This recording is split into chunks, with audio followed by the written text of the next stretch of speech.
lah. Kalau ada yang belum, nanti kita sarapan setelah bermain ya.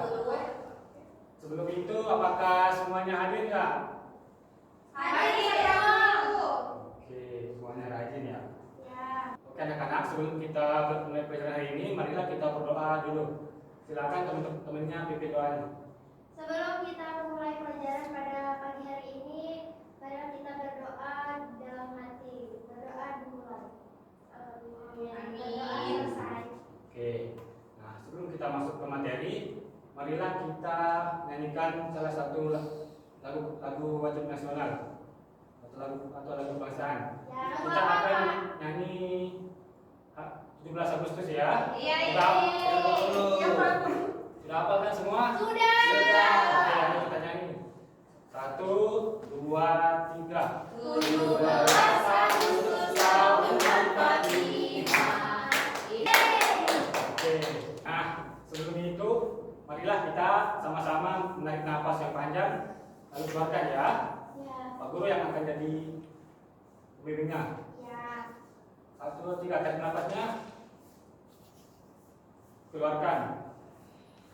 Oke, nah gimana rasanya pas kita tarik nafasnya tadi itu? Sedikit kembung, pagar. Oke, nah selanjutnya hari ini kita akan belajar tentang sistem pernapasan pada manusia. Anak-anak sudah tahu nggak apa itu sistem pernapasan? Tahu, Pak Guru. Baiklah, hari ini kita akan belajar sistem pernapasan pada manusia menggunakan PPT interaktif. Di sini kita akan berperan sebagai petualang. Ya. Mulai saja. Pilih petualangan yang pertama. Yang pertama maunya apa? Pengertian sistem pernapasan, Guru. Oke, Oh, bisa dipilih, Pak. bisa. Sistem pernapasan itu adalah sistem tubuh yang bertanggung jawab untuk mengambil oksigen dan mengeluarkan karbon dioksida Maksudnya gimana Pak Guru? Oksigen yang mana? Karbon dioksida yang mana? Oksigen itu adalah udara yang kita hirup, sedangkan karbon dioksida itu adalah udara yang kita keluarkan. Oh, namanya beda. Iya, beda. Petualangan selanjutnya adalah anatomi sistem pernapasan. Coba anak-anak sebutkan apa saja anatomi sistem pernapasan itu. Ada hidung, maring, laring, trakea, paru-paru, bronkiolus, alveolus, diafragma. Oke.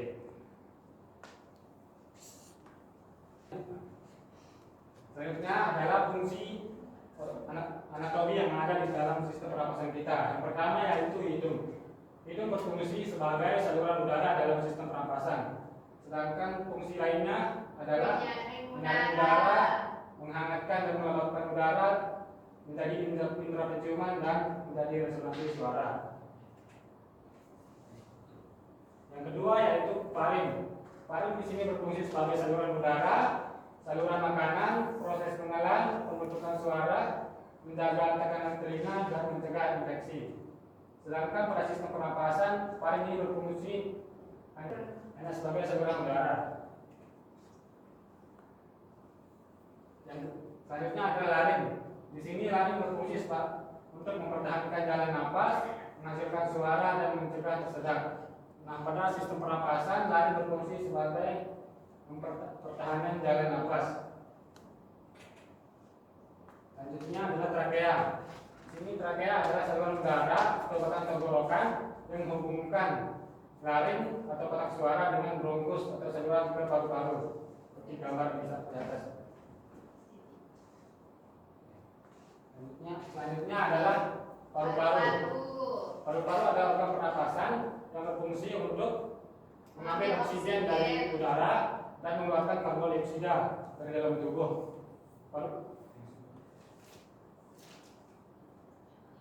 Selanjutnya adalah bronkiolus.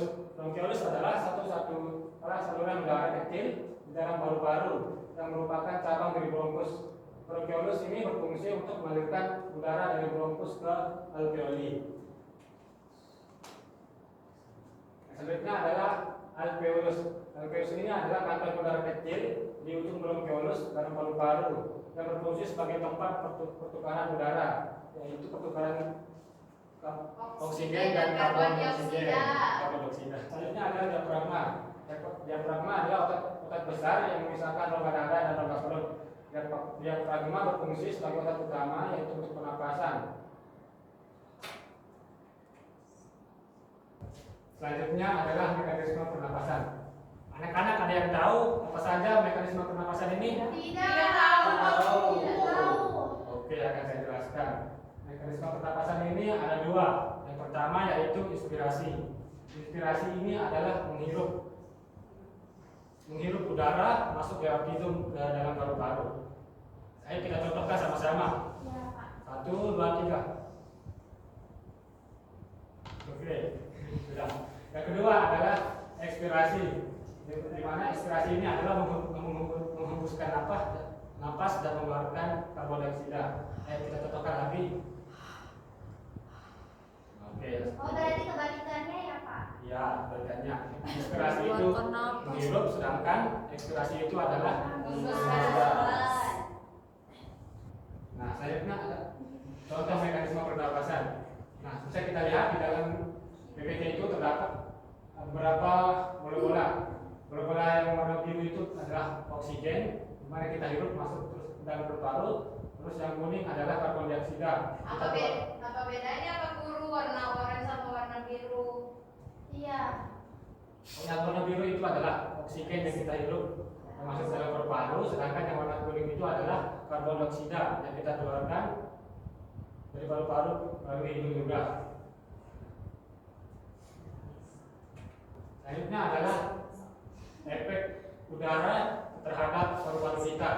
Yang pertama, pada gambar pertama, jika udara yang kita hirup selalu bersih, maka paru-paru kita juga ikut bersih. Yang selanjutnya, gambar selanjutnya adalah pada polusi ringan. Jika kita sering menghirup polusi ringan, maka paru-paru kita akan lihat agak merah dan seperti itu. Yang gambar selanjutnya adalah jika kita sering menghirup polusi berat, maka jantung kita akan dari merah tua dan banyak ada plek-plek hitamnya. Yang selanjutnya, jika kita sering menghirup debu dan alergen, jantung kita akan menghitam. Alergen dan jantung kita akan menjadi menghitam dan menjadi seperti itu. Selanjutnya adalah efek jangka panjang. Nah, jika kita merokok, selalu merokok, maka jantung kita lama-kelamaan akan menjadi merah dan menjadi hitam, kemudian menyusut seperti pada gambar itu. Menyeramkan bukan? Iya. Berarti kalau kan mami saya, kan bapak saya perokok ya, berarti paru-parunya kayak gitu ya, Pak? Ya, paru-paru kita dapat jadi seperti itu jika kita sering merokok. Berarti paru-paru bapak saya kayak gitu ya, Pak? Iya, jika bapak Anda sering merokok setiap hari dan terus berulang dan secara berlebihan, maka kelak paru-parunya akan jadi seperti itu. Nah, pada gambar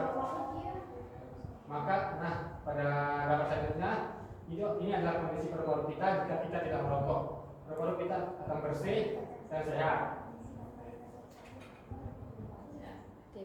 Nah, selanjutnya adalah gangguan pada sistem pernapasan. Yang pertama yaitu asma. Yang kedua TBC, yang ketiga flu, dan yang keempat kanker paru-paru. Mengerikan kan? Iya, mengerikan sekali. Jadi kita harus selalu menjaga sistem pernapasan kita ya. Iya, Pak Guru. Nah, Bagaimana caranya Pak Guru? ini dia cara menjaga kesehatan sistem pernapasan kita. Yang pertama yaitu hindari merokok dan juga asap rokok. Nah, yang kedua rajin berolahraga. Yang ketiga hindari polusi udara. Dan yang keempat adalah Konsumsi makanan sehat. sehat dan gizi. Oke. Selanjutnya adalah beberapa peralatan untuk paru-paru. Yang pertama jalan kaki, yang kedua berlari, yang ketiga bersepeda, dan juga yang keempat berenang. Oke. Baik. Setelah saya menyaksikan PPT terakhir tadi, Selanjutnya, apakah kalian sudah mengerti? Sudah. Baik, selanjutnya di sini karena kalian sudah mengerti, Pak Guru akan membagi kelompok kepada kalian. Kelompoknya akan terdiri dari 3 sampai 4 orang. Ya, Pak. Dan Pak Guru akan membagikan LKPD. Nah, sebelum itu Pak Guru akan menjelaskan dulu apa isi LKPD ini. Kalian akan berperan sebagai detektif sistem pernapasan, dan kalian akan disuruh untuk memecahkan kasus. Kasus yang pertama yaitu Andi adalah seorang siswa kelas 5, biasakan tutur bermain bola. Namun setiap kali Andi bermain bola, Andi sering merasa sesak dan mudah lelah. Dokter mengatakan bahwa ada gangguan pada sistem pernapasan Andi. Nah, di sana kalian akan disuruh untuk menjadi detektif dan mencari apa masalah yang ada pada Andi. Ya, Pak Guru. Selanjutnya adalah kasus yang kedua, yaitu keluarga Pak Budi terdiri dari 5 orang dengan kebiasaan yang berbeda-beda. Ada Pak Budi, ada Bu Sari, dan juga ketiga anaknya. Nah, di sini pada waktu 3 bulan hasil medical check up menunjukkan kondisi berbeda pada setiap keluarga Pak Budi. Nah, jadi di situ kalian disuruh untuk menganalisis apa saja penyebab dan kondisi keluarga Pak Budi itu. Ya, Pak. Iya, Pak. Langsung Pak Guru akan langsung bagi saja.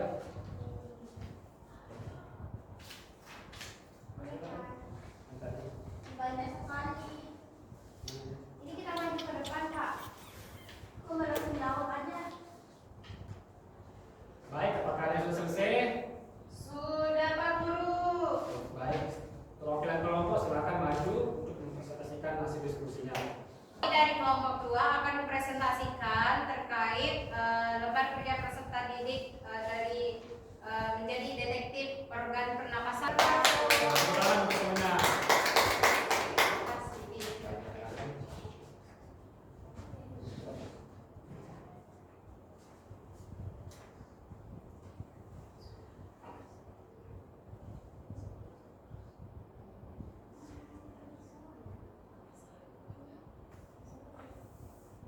Belum udah semenit wah.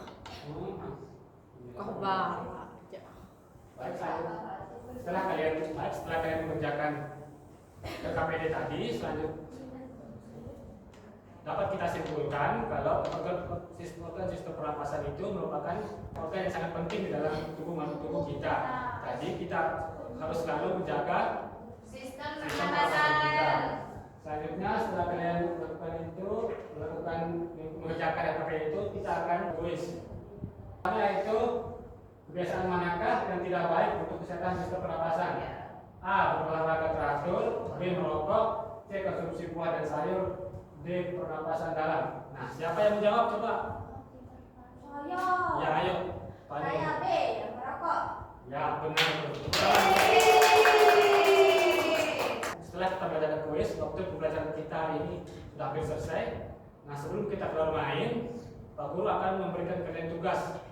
Tugasnya adalah nanti setelah kalian pulang, kalian akan menganalisis kebiasaan yang ada pada keluarga kalian. Kemudian carilah masalah yang ada pada organ pernapasan mereka berdasarkan kebiasaan yang mereka lakukan. Nah, tugasnya ini akan dikumpulkan di depan ya. Iya, Pak Oke, Guru. baik. Nah, sebelum kita akhiri pelajaran hari ini, teman-temannya tolong pimpin berdoa ya.